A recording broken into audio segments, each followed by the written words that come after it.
and welcome to another video. This is episode 52 of the podcast, and let's start. So I first would like to talk about grid. This is a scarf that I started working on last week, I believe. A little bit more than last week. It's been about 7 days since the last podcast episode, but it's the second scarf that I'm knitting on from this book right here. It's called Makiomono. It's by a Japanese designer called Yokohata, also known as Kaze Kobo. So it's a pretty straightforward piece.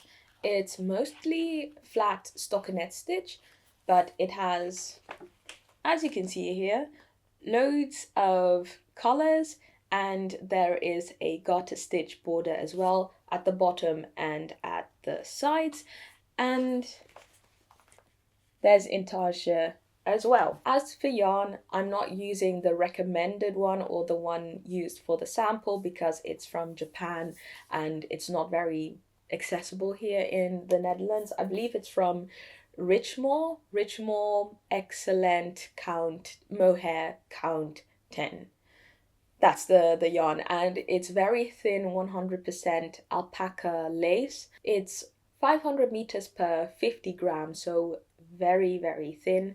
And I had some struggles finding suitable yarn that had similar colors as the sample because I wanted to get mine as close to the sample. And eventually I decided for Holst Garn's Titicaca, which is also alpaca. Well, the Richmore is actually not alpaca, it's mohair and polymid. This one that I'm using is 100% alpaca. It's also lace weight, but slightly thicker. It's 400 meters per 50 grams, and I am holding it double as the pattern also suggested for the original yarn. So in the last episode, I think I only had the first garter border at the bottom, and I had worked up a couple of rows of this first intarsia section. And now I am almost done with this section. The measurements for each intarsia piece are different.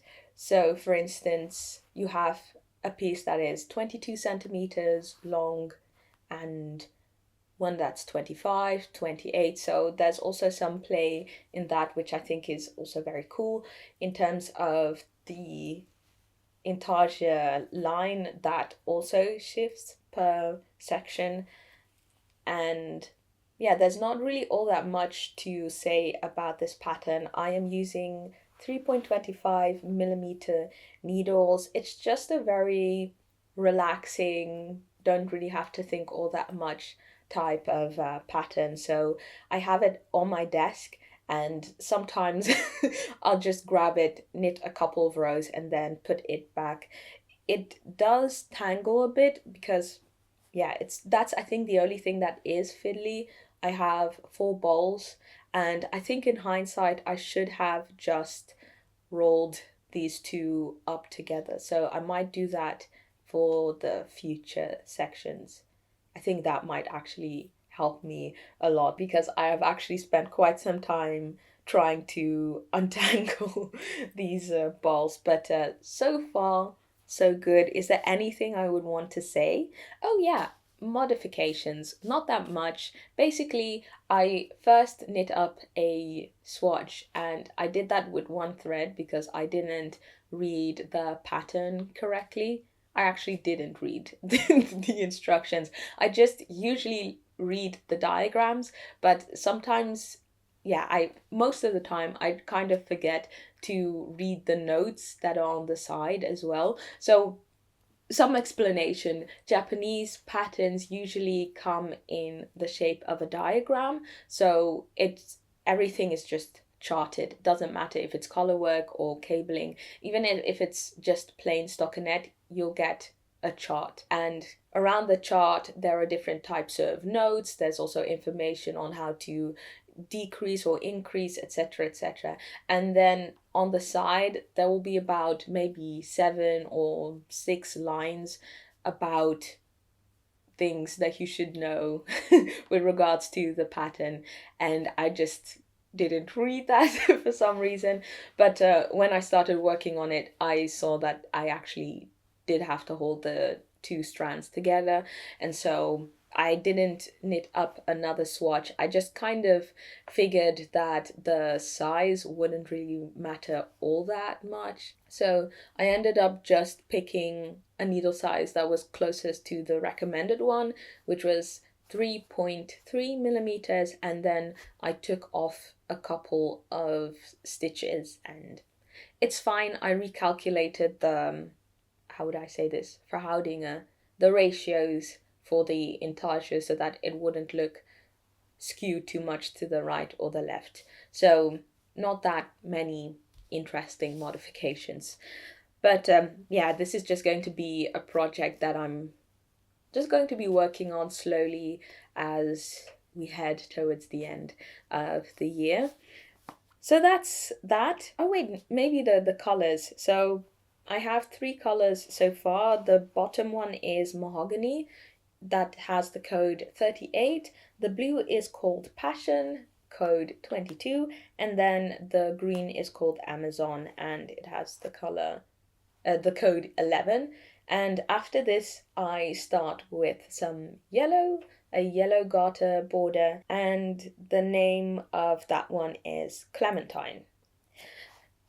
Moving on to the Johanne Loop sweater. I am so close to the finish line. Let me get a hanger. So this is what I have so far. This has been a journey, and I'm so happy that I'm nearing the end. I only have to knit up about 2/3 of the sleeve, and then I have to do some seaming on the inside, or yeah, weaving in the ends, and then it's finally done. Oh my gosh, I think this is my third attempt. Or maybe, no, yeah, this is my third attempt. So this is the Johanne Loop sweater by Other Loops. It's part of the Isaiah Archives collection that I've been working on. The yarn that I am using is Ístex Plötulopi. It is chocolate heather. The code is 1032. That's what I'm using for the main color. And then for the contrast color, I am using dark amber heather, and that has a code of 1426. As for needle sizes, the plain sections all around, I have been using 3mm needles, and then for the collarwork sections, I have been using 4mm needles, and then for the ribbing at the bottom, I have been using 2mm needles, and I've knit everything in combination style or with combination style knitting, except for the ribbing here below to get a bit of a tighter tension. As for the construction, it is a pretty straightforward drop shoulder construction. You start at the top at the back and you work some short rows, then you knit down, do some armhole shaping, then you pick up stitches for the front.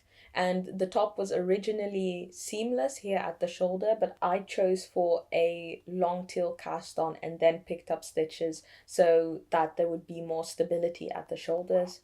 Yes, so picked up the stitches, did the neck hole shaping, then did the armhole shaping, and then you attach everything, and I knit it in the round. And then it was time to pick up stitches for the sleeves. You knit those, you do the neck, you do the collar, and essentially you're done.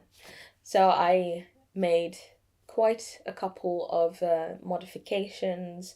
For one, I took about 9 centimeter from the body. I knit up the smallest size and then took 9 centimeters from the sides. So I kept the neck hole section the same because I thought that that was the smartest thing to do. I wanted it smaller, but not that my neck would be like... Sorry. But yeah, so that's what I did. I took off some width from the sides. I kept the short rows the same. There's also some short rows at the sleeves. I kept those the same, but because I have less stitches here and also for the sleeves, I did have to recalculate that. So I took the ratios of the short rows and then applied that to the sleeves and the shoulders. And then also I made sure to make the armhole depth a bit shallower. I think the original might have been 21 centimeters, 22, I'm not too sure, but I made sure that mine were about 17 centimeters, 17 and a half.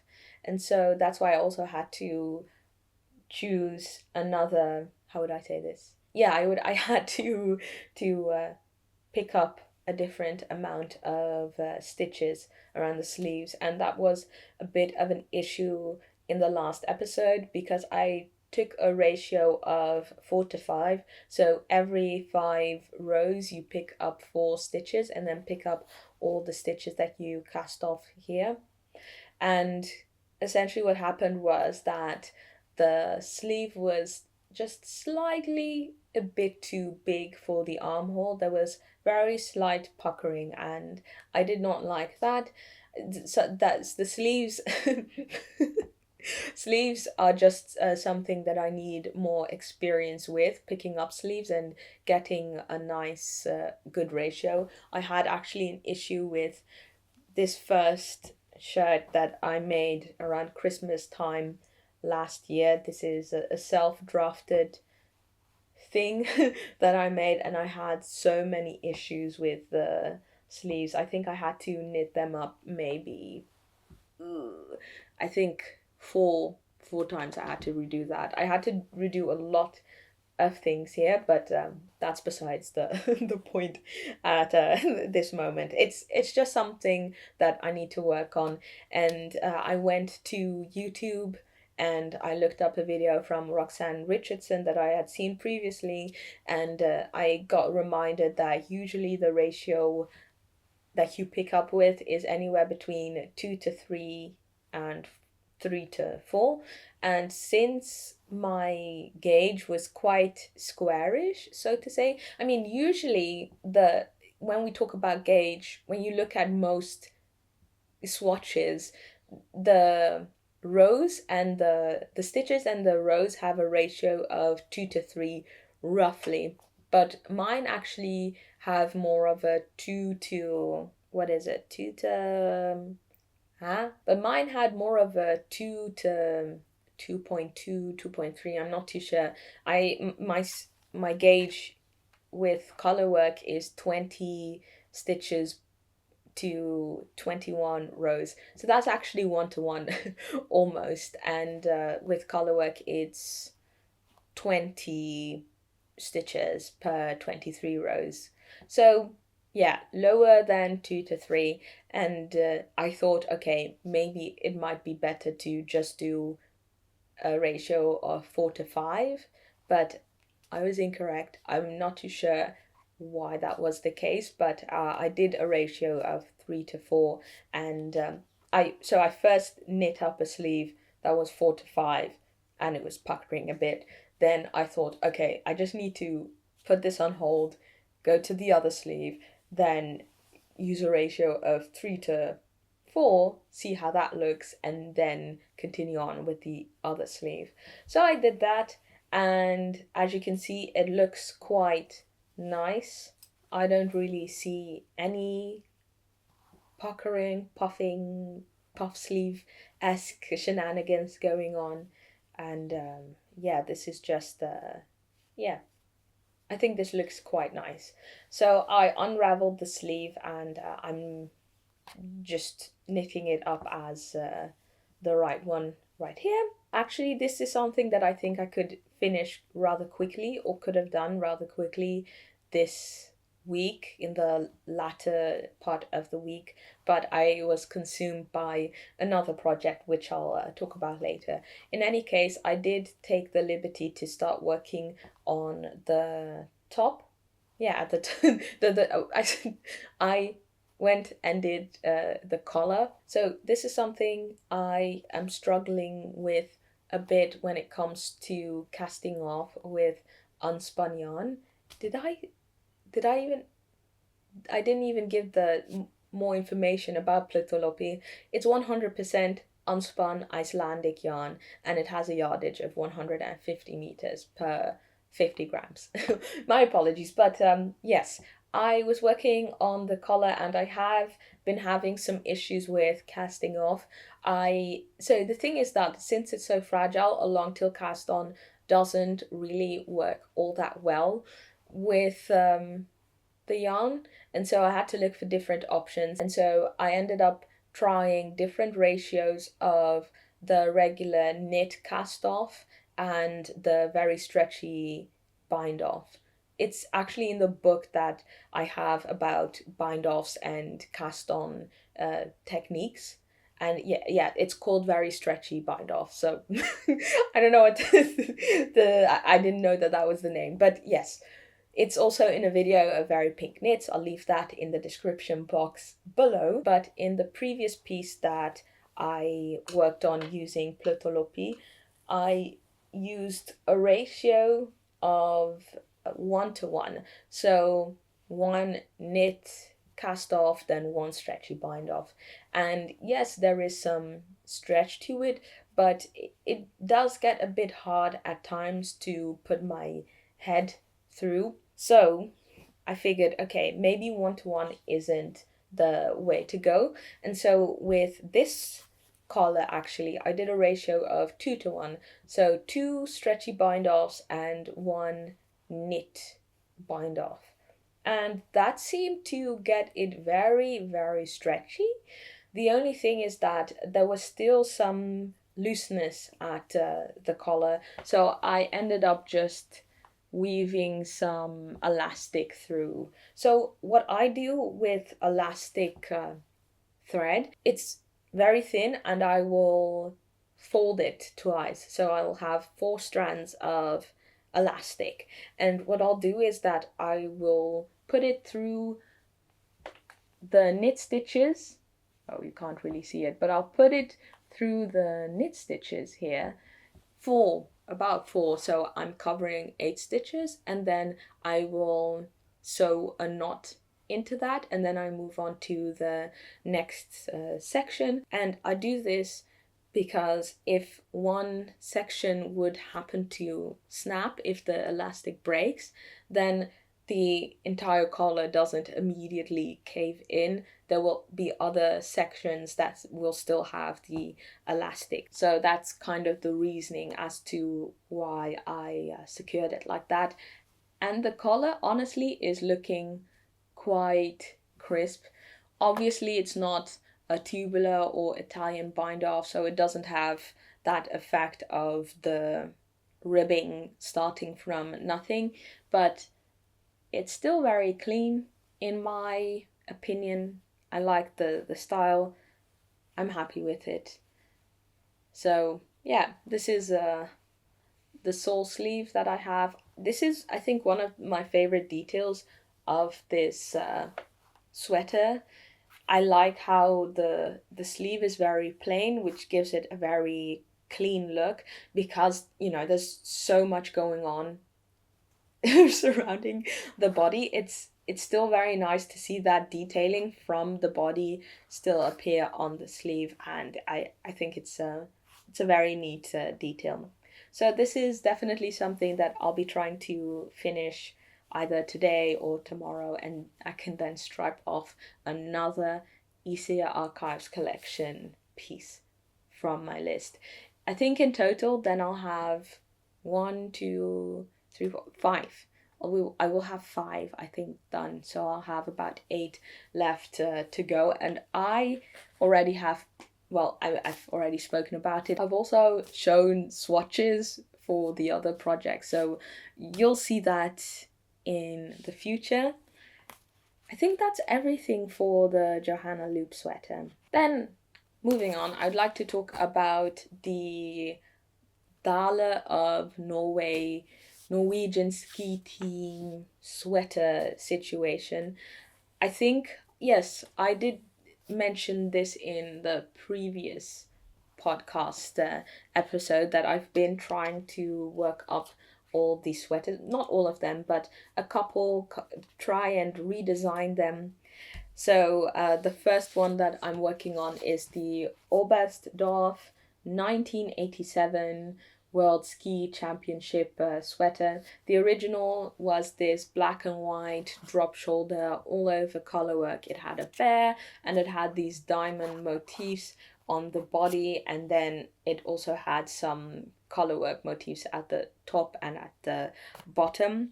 And I'm doing this with Ístex Plötulopi because it's cheap, easy to work with. I'm very familiar with the gauge, or at least my tension with this yarn. So it's just a very easy and affordable yarn to work with.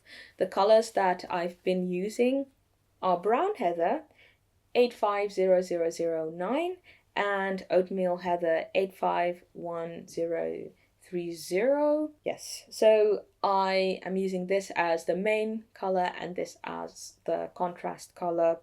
And I do have to say it's a total flop at this point, but I have learned so much, and the raglan construction, how that works, it has become very clear in my mind now. So I definitely don't see this flop as a complete loss. I would say it's actually a win. But yeah, this is not going to turn, at least this piece is not going to turn into a sweater. I'm going to have to start over, I'm afraid.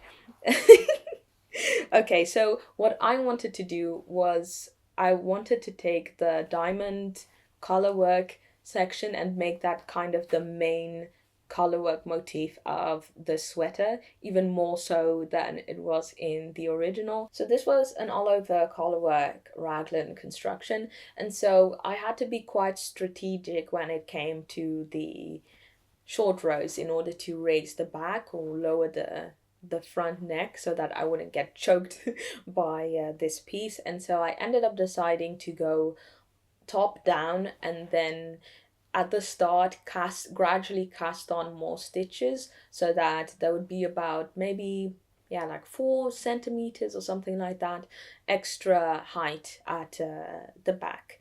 So that went quite well. As you can see, I started at the point of the diamond here, and at the front you can see how much that I've worked essentially.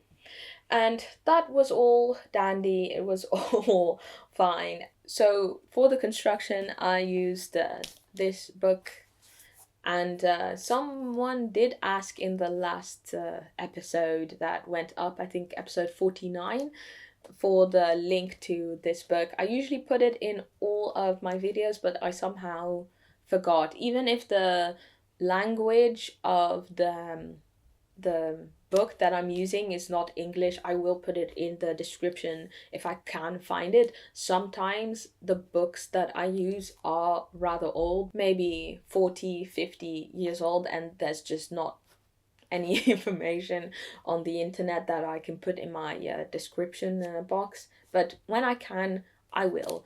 But yes, this is Jibun saizu no seettaa o amu, skina saizu skina ito de amu ho. Knitting a sweater in your own size, in your preferred, with your preferred yarn and your preferred size. Yeah, so this is by Tomoko Nishimura. It has the most basic sweater constructions in this book. I feel like I've been so repetitive with this book, but it's truly been a huge help in getting better at understanding construction. In any case, I looked at that raglan construction, took some notes here, took some notes there. I looked on the internet at some other drafting books that I had, and I came up with an amount of stitches I can't remember anymore. And so the idea was to, after having done that increase that I got, that's what I got from Knitting from the Top by Barbara G. Walker. I just did an increase row, then an just a regular row, increase row, regular row, increase row, regular row. And there are a couple things that I regret. I think one of the things that I might regret is the is choosing the dark color as a main color. I don't know. I'm not too sure, but one thing that I definitely am happy that I now get a second chance at is that the raglan stitches at the sides are the main color. And now considering the shape, the color motif, it would be nice to have just one raglan stitch per side, and it would have been nicer just to do it with the contrast color. I think that would have made it look a bit cleaner. Yeah, I don't know, I didn't think that through for some reason. But one thing you might notice is that the sweater is a bit cone looking. It's not that wide, and this is something that I completely overlooked. My tension, or the my gauge when knitting with Plötulopi, like I said in the with the Johanne Loop sweater, the ratio is very different from what you usually have, which is if you have about 20 stitches, you usually have about, I don't know, 28 rows, something like that. But my row gauge is so similar to my stitch gauge that the raglan increases are very steep. I had to take some time to understand that, because I was at first quite confused, because I thought, okay, so it takes less stitches to less stitches in a square, so that means that the angle would be less steep, but that's incorrect. I don't know why I got so tripped up by that, but essentially the more rows that you can fit into a section, the less steep the raglan increased lines become. And since mine was so tall, my row gauge was very loose, essentially, it was very steep. And so because I didn't take that into account, what happened was that when it was actually time for me to how do I say it, cast on stitches for the underarm, my armhole depth was 24 centimeters, which is way too deep for me. I need something that is about max 20 centimeters when we're talking about raglan sweaters, especially ones that aren't too oversized. And I realized that at this moment when I hit this point, I made a mistake, and so I had to also take some time to think, how would I fix something like this?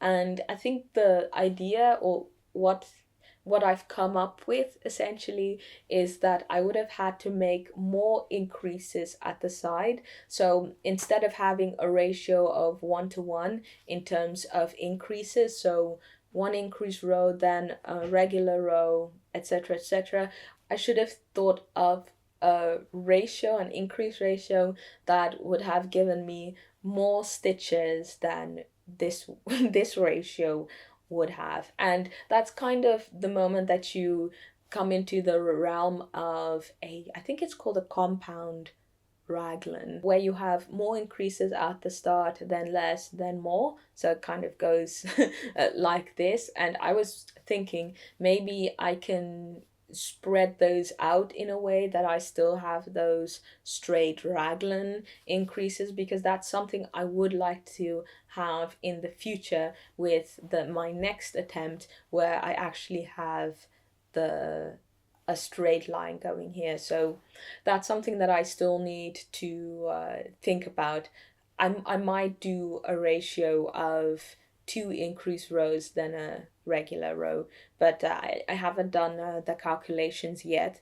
But what I am thinking to do is actually redo this, but do this bottom up, just so that I have a substantial piece of the sweater that is already done. And so if I mess up, I'll just put a lifeline at the start where I join the body to the sleeves, and then if I mess up something, I can just rip to that point of the body and the sleeves, and then just restart instead of having to start again from scratch. I think it might probably also be easier to catch a mistake once I have more of a substantial section of the sweater. And I know that there are, I think having been a bit more active in the online knitting community in a recent couple of months, I have noticed that there is some hesitation when it comes to knitting bottom up because you don't have the opportunity to try things on.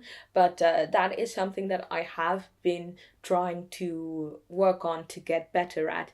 And I have learned that one of the best things to do is know your measurements. It's absolutely essential to become very familiar with your measurements and your preferences in terms of ease. Basically, what I've been doing is every single day I measure my sweaters. So I'll measure the sweaters that I like to wear, the knitted sweaters. So I will measure the bust circumference, I'll measure the length of the body, I'll measure the sleeves, the armhole depth, and the shoulder sections, also the cross shoulder section. And in that way, those numbers become more familiar to me, and it becomes way easier to estimate whether or not a piece will fit me without having to wear it. So for instance, now I know that I like to have a sweater that has a bust circumference anywhere from about 85 centimeters all the way up to 100 something like that. I know that the armhole depth that I enjoy is anywhere between 17 centimeters and 20 centimeters, and when it comes to full body length, about 54, 52 centimeters. That's kind of what works for me, and that has become very helpful now planning out other projects that I want to modify. Now I would like to move on to, I think it's going to be the Dagmar sweater jacket. Yes, the Dagmar jacket by Petite Knit.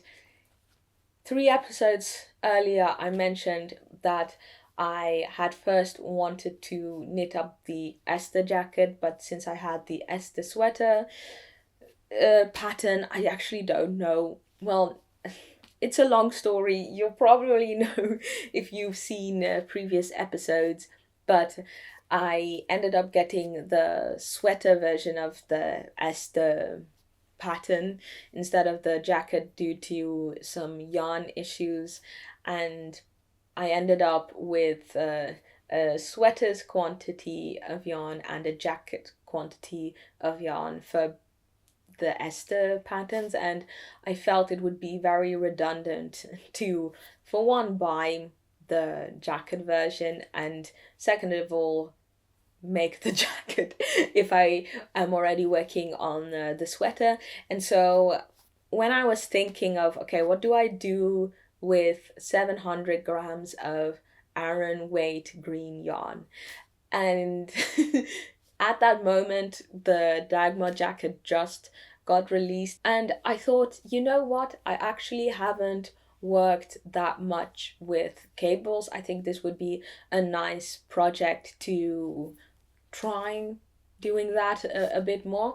And the thing that pushed me over was that there were actually schematics provided with the pattern that you can even download before getting the pattern. And at that point I thought, yes, I think I can make this work. So the original construction of this jacket is that you start with a back and you increase rapidly. So I'm guessing every row you increase and you get this trapezoid shape.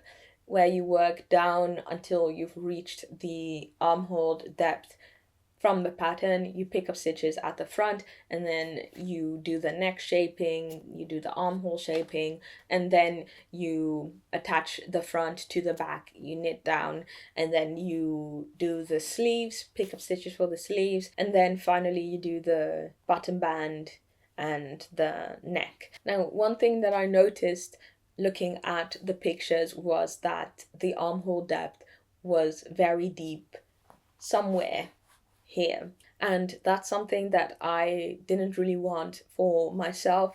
When thinking of a cabled jacket, I would like to have it a bit more fitted somewhere here. So I knew that I was going to have to make quite a number of modifications to get it to a point where I'm like, yes, okay, this is me. This is this is something that I would wear. I have the numbers of the smallest size here, and I'll tell you how many centimeters I took out everywhere. And these numbers are publicly available on the website of Petite Knit.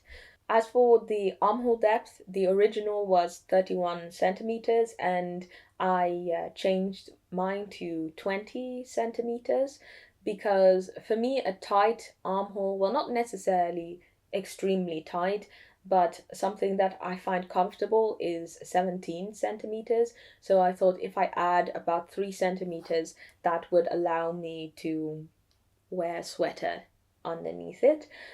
So yes, it's 20 centimeters. With regards to the length, which was measured at the mid back, excluding the neck edge, it says it's 50 centimeters, and that's something that I kept. I'm aiming anywhere between 50 to 53 centimeters. As for the inner sleeve length, that is 45 centimeters, and I'm aiming for about 43. For the upper arm circumference, so that's where you pick up the stitches for the sleeves, that is 45 centimeters, and 46 centimeters, and what I calculated for myself is 42 and a half. And in terms of the bust circumference, that is 107 centimeters, and I'm aiming for about 100 centimeters. As for the sections that I took out, it was the most sorry, that's Dutch. It's the most straightforward was the moss stitch section. I think when you're looking at cabled sections, when there's moss stitch somewhere, that's the easiest section where you can take out some length, some width. So that's what I did. As for the yoke, I am doing a different type of construction, so not the trapezoid. Instead, I am using the Guernsey type of this book. Essentially, there's no explicit shoulder shaping, and at first I thought I would like to knit this top down. So starting at the back, two separate back sections, and then increasing and then casting on so that it's like this at the back. And I had shown a tiny piece. I did a provisional cast on, and I had finished one strip, and to be honest, I didn't think that that would be a suitable way for me. It was just very fiddly, and I lost interest quite quickly. And so this week I was thinking about an alternative way to start up this sweater so that I would feel more confident in terms of the modifications that I was making.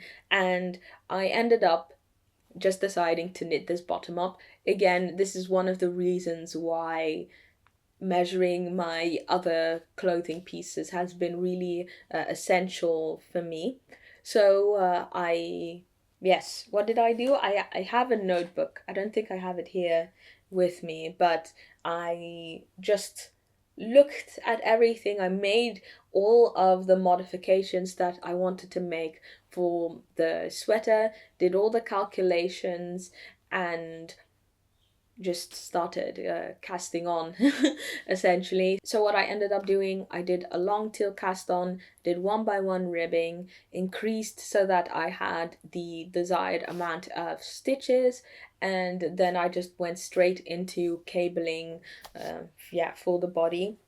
And I started 2 days ago, and I do have to tell you, it was really addictive. I have memorized the chart now, so this is what I have got so far, and I think it's looking pretty neat. So now I can actually tell you a bit more about the specifications for my piece. I am using 4.5 millimeter needles. I did one swatch for this honeycomb section, and I figured it was going to work out.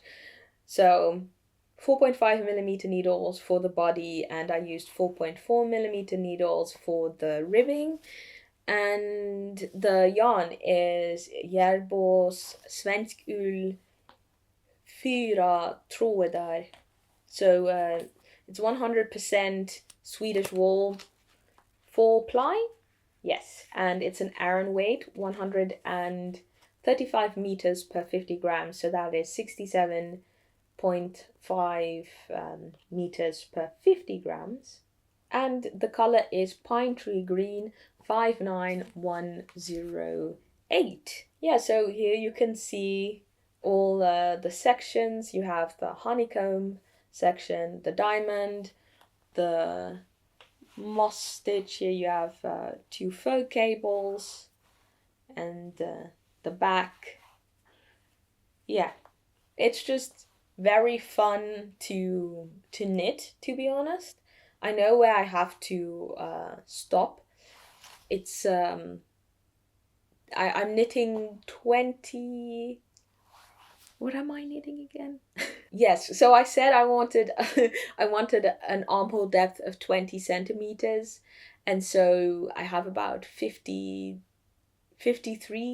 centimeters. So about 30 centimeters I am going to be knitting, and then I'm going to cast off a couple of stitches here at the moss section. I'm going to work up the front, do the cast off sections. I'm keeping that the same as in the pattern, and then in the back I'm doing the amount or something similar as the Guernsey style drop shoulder in this book. And then I'm just going to do a 3 needle binder off. I might just already do the ribbing at the front and the neck, and then just work on the sleeves. But this is definitely and the funny thing is that I believe that when I first mentioned this project, I said this is either one that is going to drag for a very long time, or it's something that I'm going to finish up in a week. And I feel that it's going to be the latter one, because my hands are just itching to work on this. I never really knew how fun cables were to work with. Like I said, I think I've knit once or twice previously with cables, and I used a cabling needle for that, and it was quite miserable. I don't enjoy those needles, and I looked online for a couple of videos on how to cable without such a needle. What I usually do is I'll pinch them a bit, then do the cable, and then put them back on the needles and continue. And it's worked really well. I haven't worked at such a large gauge in a very hot minute. Well, that's not true. I did my boyfriend's sweater a couple of weeks ago, but that was also a huge project. But doing a project for myself using Aran weight yarn has been a good couple of months, I believe, and it's been going really smoothly. I'm just very happy, and the color, I really am a green girly. I'm sorry, that was a bit cringe, but yeah, I really do love green for clothing, and this is a very nice green in my opinion. I am very eager to continue working on this jacket today. However, I will be going to a pancake house today, which I'm really excited for. Pancake houses here in the Netherlands, in my opinion, are very special. They're not like a fast food establishment. Usually people go to these places for birthdays or, yeah, birthdays or special occasions, so to speak. So I'm very excited for that. But yeah, I'm eating good tonight. uh, oof. Oh, shoot. I completely forgot about this project. I am making the double slippers from Sadness Garn. Sadness Garn?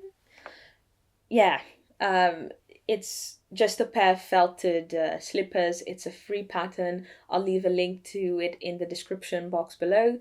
It's a Norwegian pattern, but it's also in English. I think not too long ago, maybe a year or two ago, the English version came out, and I'm pretty sure this is a very popular pattern. The way that it's made, it's just you have a square and then you have the foot section here. Yeah, so it's like that. And then what you do is you push one foot in and then it goes inside the other one. And yeah, you knit it up with a yarn that is able to felt, and then you put it in the washing machine to felt it, or you can use some water and soap and felt it by hand, and then you have a pair of slippers. Now, the reason why I am working on this is because I have a ton of drops snow, and I've been having a hard time selling this online, so I figured, you know what, I'm just gonna try and make something useful out of it. But this is very bulky yarn, and I believe that the pattern tells you to use an Aran weight yarn, their yarn, which if I would get that would kind of defeat the purpose of this project. In any case, like I said, it's drop snow. It's light gray. It has the color code 53 and it's 50 meters per 50 grams. I am using 8 millimeters. These are two different sizes. Yes, this is about 5.5 just to make it easier to slip the stitches off, essentially. I do have to say that I had some issues, or actually just one issue with the pattern, and that is the fact that they only mention the stitch gauge, and in the pattern itself they tell you how many rows to knit. And that is something that can be quite tricky because someone might hit stitch gauge but not the row gauge, and usually this is how vintage patterns also state their gauge. Sometimes they will only give you the stitch count, but in the pattern itself it will state how many centimeters you have to knit, and that's not in this pattern. It just says knit a couple of rows, and so that was a bit of a struggle in terms of changing the gauge of this pattern. So essentially what I did is I went on some random yarn website and then I looked at the row gauge of yarn that was similar to the recommended one, and so I don't know what number popped up, something like 20 rows or something. So I took that average and I used that to convert to this. But I don't know, it's looking quite small because it's going to get folded up. I'm not too sure how it's going to fit, but then again, I'm not too precious when it comes to this yarn, and I think I still have enough for another pair. So if this is a total fail, I can just try again. So there's that. This is just a random project. I'm not really invested, not thinking too much about it. It's just one of these projects that I might pick up one day and just finish everything. And I think the most interesting thing for me is to see it felt. So there's that. Then finally, sock saga continues, and it's absolute chaos. I really need to start finishing these pairs. I also found out that I have worn through another pair of my socks. I'm going to wash it first and then I'm going to mend it, but oh my gosh, no. I am in dire need of a couple of new pairs. I'm getting scared. I need to do something about this. Okay, so here's the situation. I have 2 finished socks, not pairs, only socks, and I showed them in the last episode. Now I have 3 unfinished socks in various levels of completion. So I'll just quickly show them. They're all 2 of them are basic and 1 is going to be a bit more involved, but this is a basic sock. I spoke about this quite recently. This is Undercover's Slasher Socks in the colorway Hill House. So as you can see, I'm working the gusset right here, and all of these are wool nylon blends. The yarn is not very interesting. It's fingering weight, but I will leave the information in the description box. And then here I have some Opal yarn some Opal yarn socks. And yes, just the same basic sock, and I only have the leg, but I'm working on the heel at the moment. And then I have this one. What happened was I saw this very interesting crochet lace piece for a cuff detail, and I thought, oh, that would be really nice for a foot.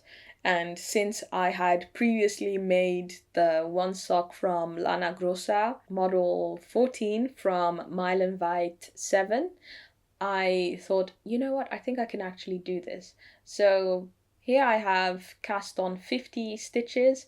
This is 4x1 rib, and it's a folded cuff. I started off with the ribbing, did about 7 rows, then did a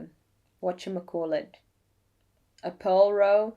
It's really not neat at all, but I did a pearl row. I should have knit through the back loop. That is something that I see sometimes in vintage patterns. They tell you when you're doing such a row to fold a piece of knitting, you should purl it through the back loop. Anyway, I folded it. I did a pearl row just so that I would be able to attach the frill a bit easier than without it once it's done. And that's essentially everything I have so far of the sock. I'm hoping to crochet the lace this week. I'm not too sure, but this yarn is from Mayflower. It's one class, 75% virgin wool, 25% polyamide, 210 meters per 50 grams in the color number 26. That's everything for this week. As always, thank you very much for watching. If you enjoyed this podcast episode, you can give this video a thumbs up. You can leave a comment in the comment section below. You can subscribe. Thank you as always for watching, and I hope to see you soon in another video. Bye bye.